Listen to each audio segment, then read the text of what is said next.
அன்பு இறை மக்களே, ஆண்டவர் இயேசுவின் நாமத்தினாலே ஓய்வு நாள் தியானத்திற்கு அன்போடு உங்கள் யாவரையும் அழைக்கிறோம். இன்றைய நாள் தியானம் எந்த பொருளை சார்ந்து என்பதை நாம் சிந்திக்க இருக்கிறோம். முதலாவதாக, இறை மக்கள் உலகிற்கு உப்பும் ஒளியும் போன்றவர்கள். People of God is salt and light. Salt and light, உப்பும் வெளிச்சமும். இதுதான் இன்றைய நாளினுடைய தலைப்பாக நமக்கு கொடுக்கப்பட்டிருக்கிறது.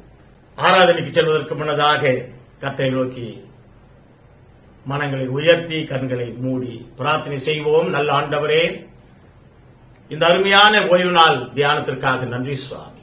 குறிப்பாக ஜூன் மாதம் துவக்கம் முதல் முடிவு பரியந்தம் இந்த 30ஆம் நாள் வரையிலே எங்களுக்கு நீர் கொடுத்த சுகத்திற்காக, பலத்திற்காக, ஜீவனுக்காக, இம்மைக்குரிய ஆசீர்வாத நன்மைகளுக்காக நன்றியோட ஸ்தோத்திரிக்கிறோம் சாமி.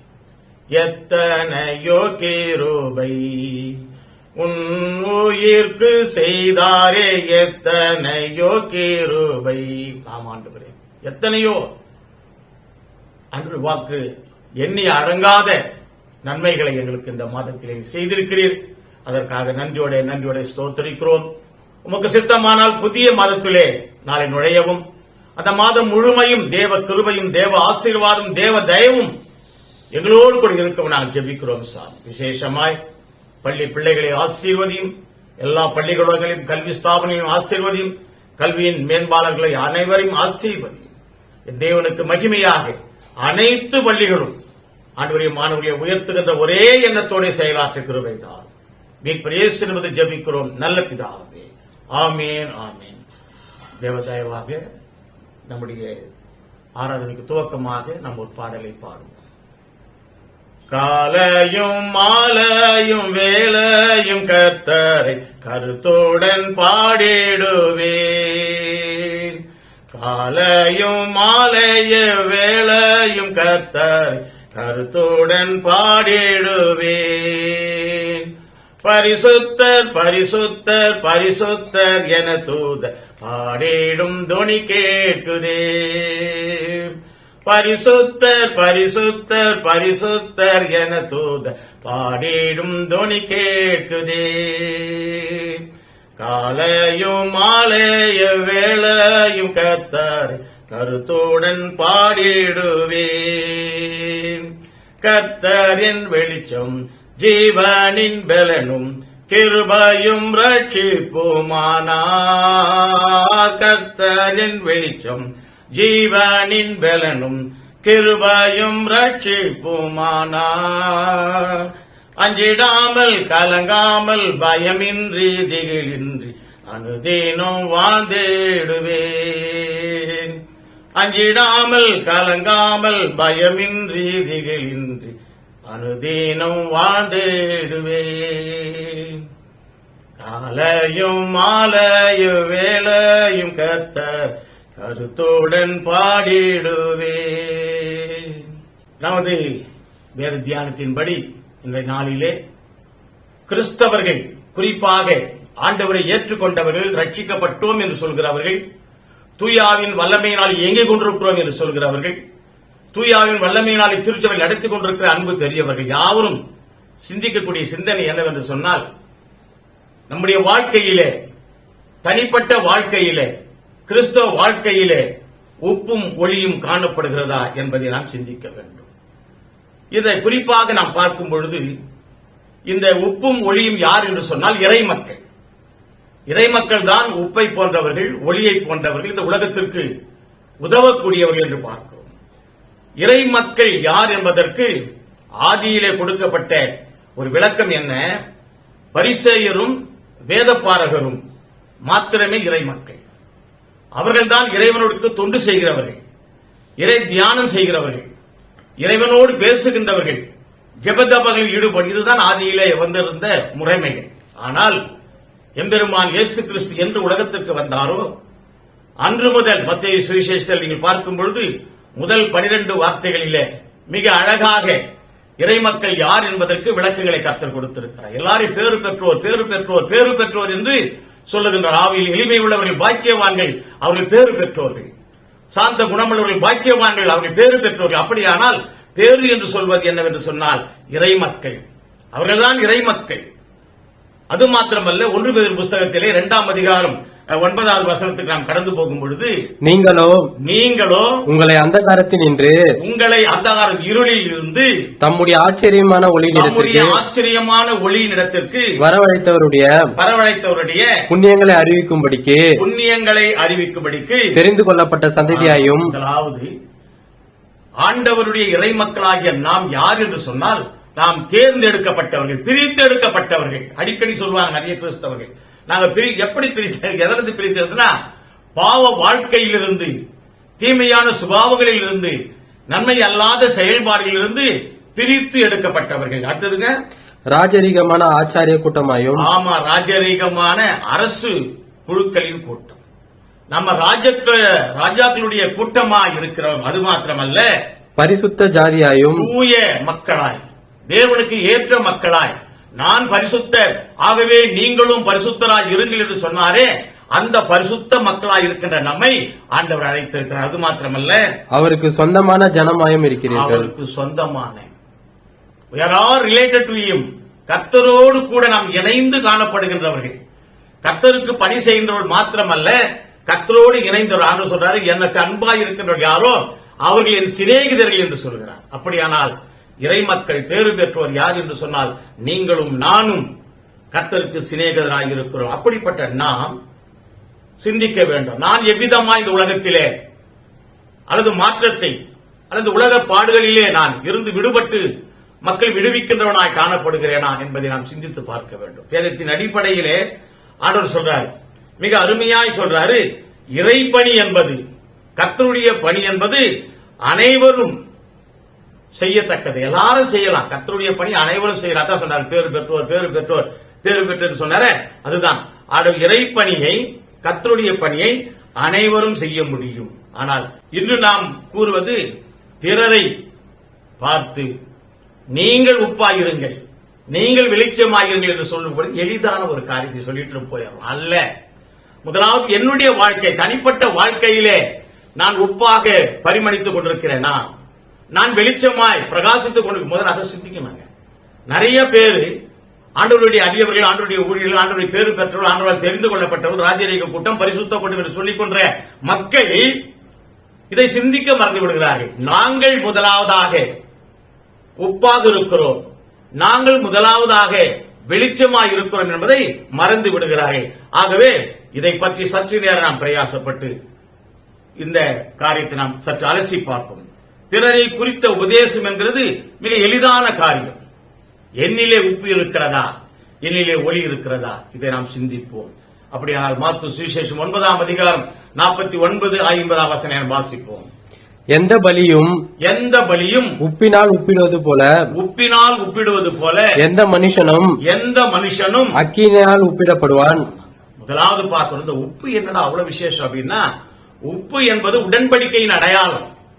ஆதியிலே நீங்கள் பார்க்கும் பொழுது இறைவனோடு கூட உடன்படிக்கை செய்கிறார்கள் சொன்னால் உப்பை படைக்கிறார்கள், உப்போடு கூட பாத்திரங்களை படைக்கிறார்கள், உப்போடு கூட மாமிசத்தை படைக்கின்றார்கள். இப்பொழுது கூட அநேக இல்லங்களிலே நாம் இறை ஒப்படைப்பு செய்யும் பொழுது, இல்லங்களை இறை ஒப்படைப்பு செய்யும் பொழுது காணுகின்ற காட்சி, உள்ளே ஒரு அந்த சமையல் செய்யற இடத்துல கொஞ்சம் உப்பை ஒரு பாத்திரத்தில் கொட்டி வச்சிருப்பாங்க. அநேக பேருக்கு ஒரு விசித்திரமான ஒரு காரியம், இந்த உப்பினால் என்ன?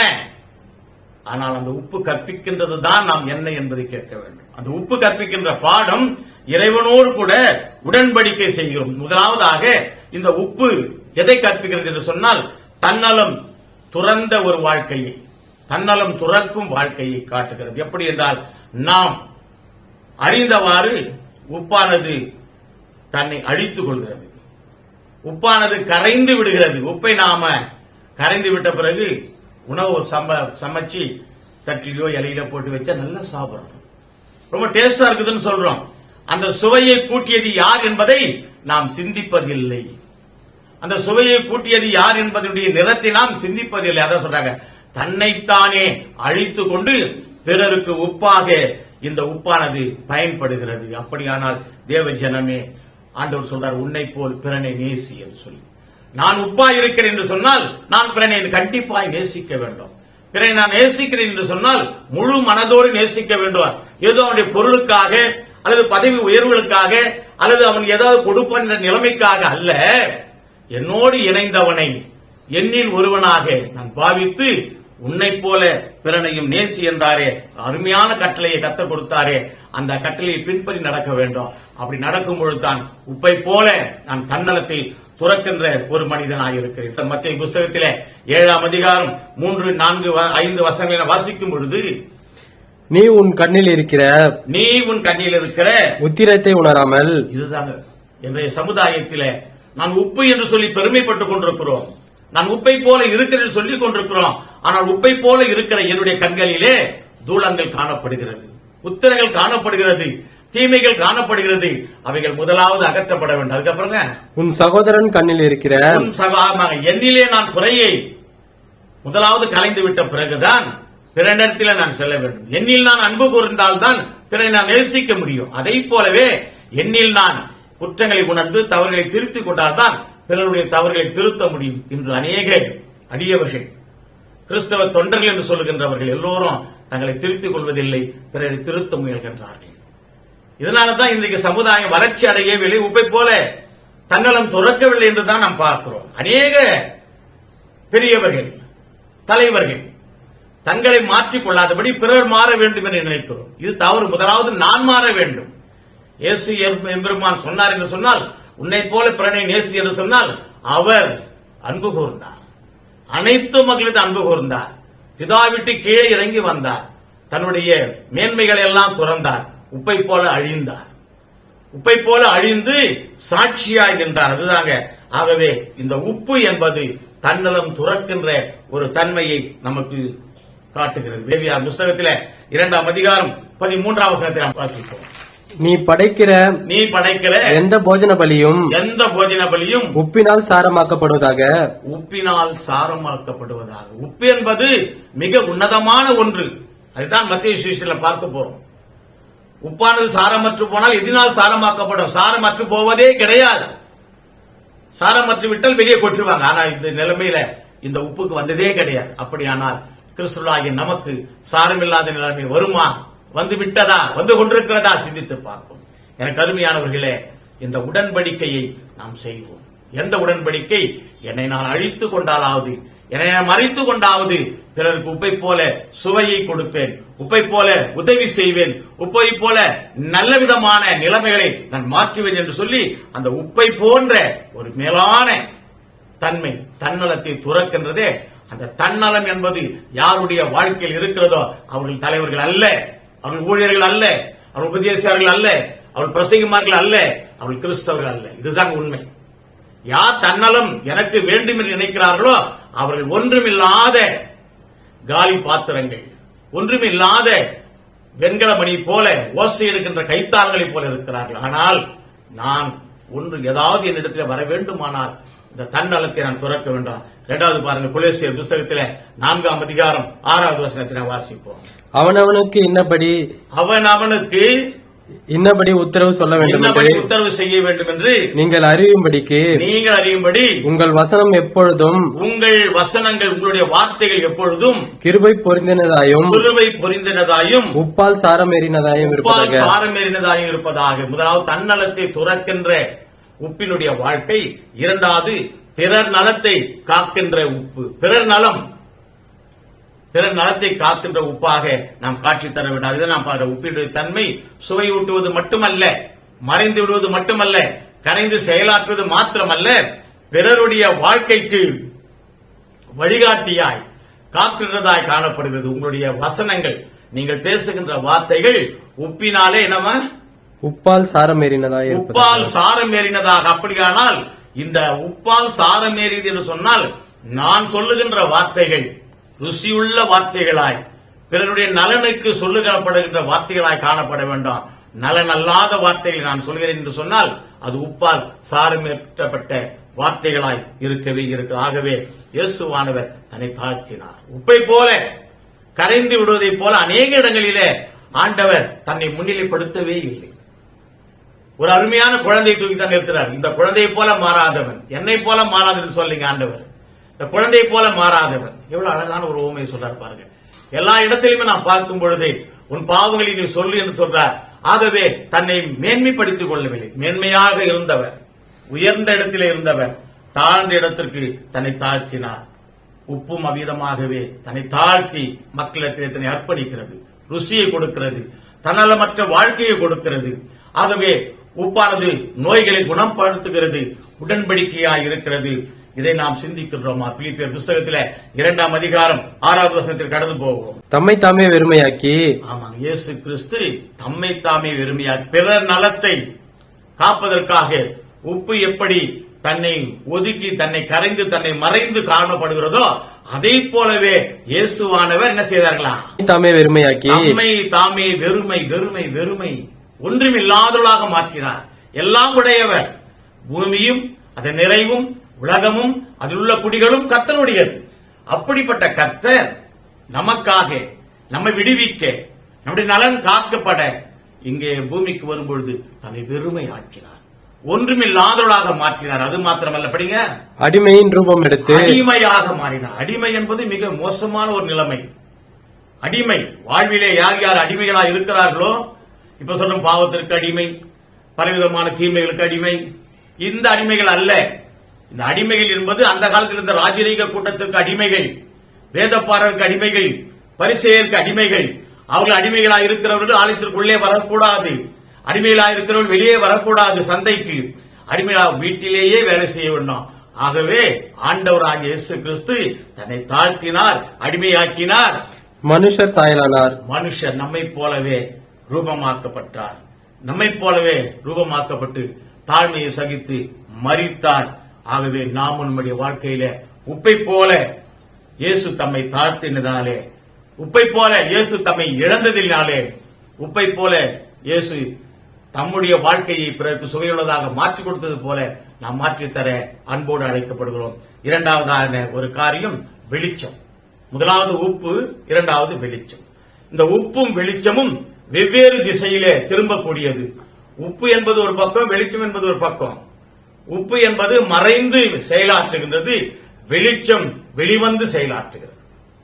பிறருக்கு தெரிந்து செயலாற்றுவது வெளிச்சம். உப்பு என்பது மறைந்து. ஒருவேளை ஏதாவது ஒரு பதார்த்தத்தில் பட்டா உப்பு தெரியுதுல்ல, ஆனா டேஸ்ட் தெரியுது. என்னடா உப்பு போடலையா, டேஸ்ட் குறைந்தேன்னு, உப்பு போட்டியா, நல்லா இருக்குது. ஆகவே அந்த நிலைமையில உப்பு வருகிறது. வெளிச்சம், உச்சி போட்டியா வெளிச்சம். வெளிச்சம் என்பது கண்ணிலா காணுகிறோம். எஸ்ஐயா 9:2.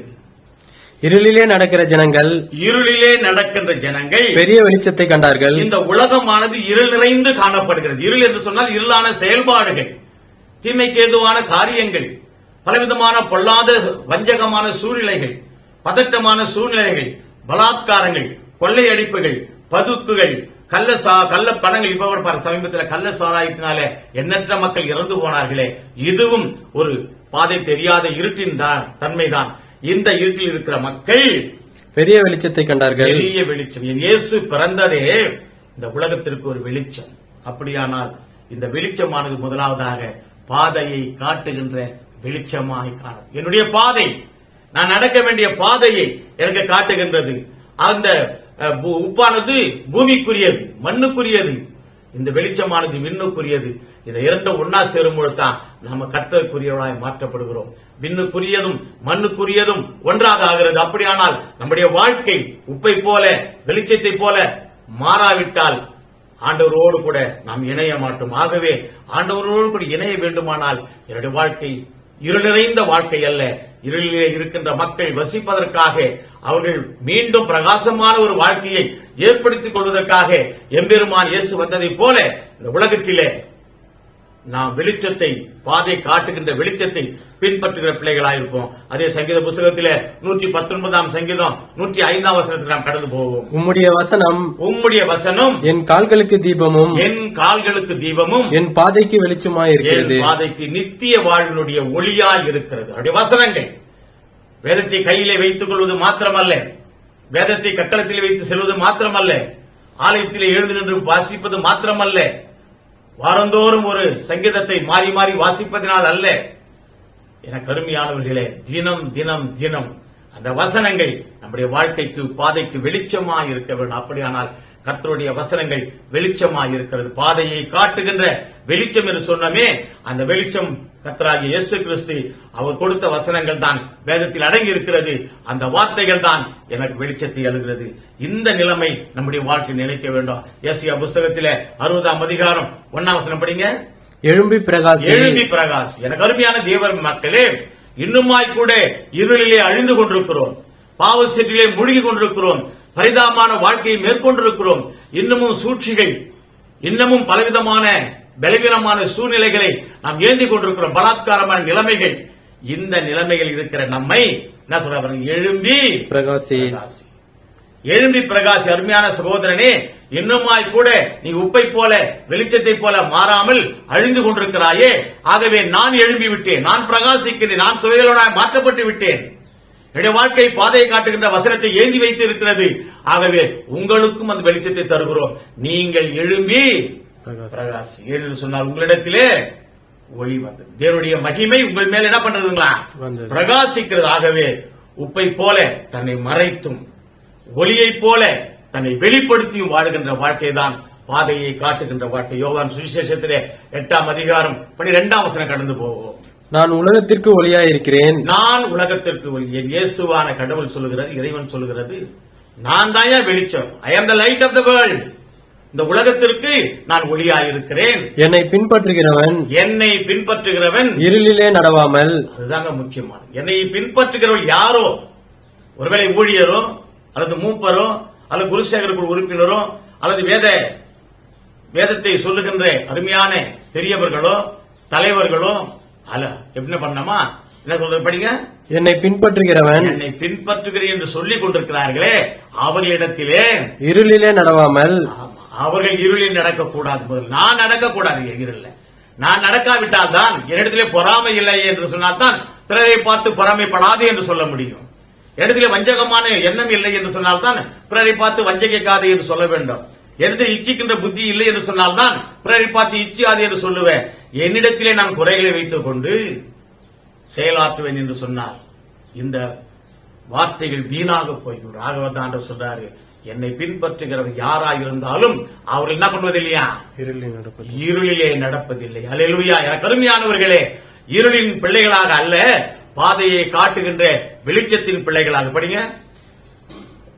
ஜீவ ஒளியை அடைந்திருப்பார்கள், ஜீவ ஒளியை வழியை அடைந்திருப்பார்கள். ஆகவே நம்முடைய வாழ்க்கை ஒளியின் வாழ்க்கையாய் உப்பின் வாழ்க்கையாய் இருக்க கர்த்தர் நமக்கு கிருபை செய்வாராக. அது மாத்திரமல்ல, எபேசியர் புஸ்தகத்திலே 5ஆம் அதிகாரம் 12ஆம் வசனம் கடந்து போவோம். அவைகள் எல்லாம் கடிந்து கொள்ளப்பட்டு வெளிச்சத்தினால் வெளியரங்கமாகும். நீ அந்தகாரத்திலே செய்த இருளின் செயல்பாடுகள், கீழ்ப்படியாமின் செயல்பாடுகள், வம்பான காரியங்கள், பரியாசமான காரியங்கள், விபச்சாரத்திற்கு ஏதுவான தீமைகள், இப்படிப்பட்ட சகல காரியங்கள் கடிந்து கொள்ளப்பட்டு வெளியரங்கமாக்குகிறதெல்லாம் வெளிச்சமாயிருக்கிறது. இவைகளெல்லாம் கலைஞ்சிட்ட பிறகுதான் நான் சுத்தமாய் மாறுகிறேன், வெளிச்சமாய் மாறுகிறேன், பரிசுத்தமாய் மாறுகிறேன், நான் ஒளியாய் மாறுகிறேன். என் இயேசு சொன்னாரே, என்னை பின்பற்றுகிறவன் இருளிலே நடவாமல் எப்படி நடக்கிறானா, ஒளியிலே நடக்கிறான். ஆகவே நாம் ஒளியின் பிள்ளைகளாய் இருப்போம் என்று சொன்னால் பக்தன் பாடுகிறானே, இயேசு கற்பித்தார் ஒளி வீசவே சிறு தீபம் போல பிரகாசிப்போம், அந்தகாரலோகில் இருள் நீக்குவோம், அங்கும் இங்கும் எங்கும் பிரகாசிப்போம். பக்தன் அழகா பாருங்க, எங்கும் பிரகாசிக்கின்ற கிறிஸ்தவர்கள் யார் என்று சொன்னால் இயேசுவை ஏற்றுக்கொண்டவர்கள். இயேசுவை ஏற்றுக்கொண்டவர்கள் யார் என்று சொன்னால் வெளிச்சத்தை போல உப்பை போல தங்களை மாற்றிக்கொண்டவர்கள். கடைசியாக ஒரு வசனத்தை படிப்போம். மத்தேயு சுவிசேஷத்திலே 5ஆம் அதிகாரம் 16ஆம் வசனம் படிங்க.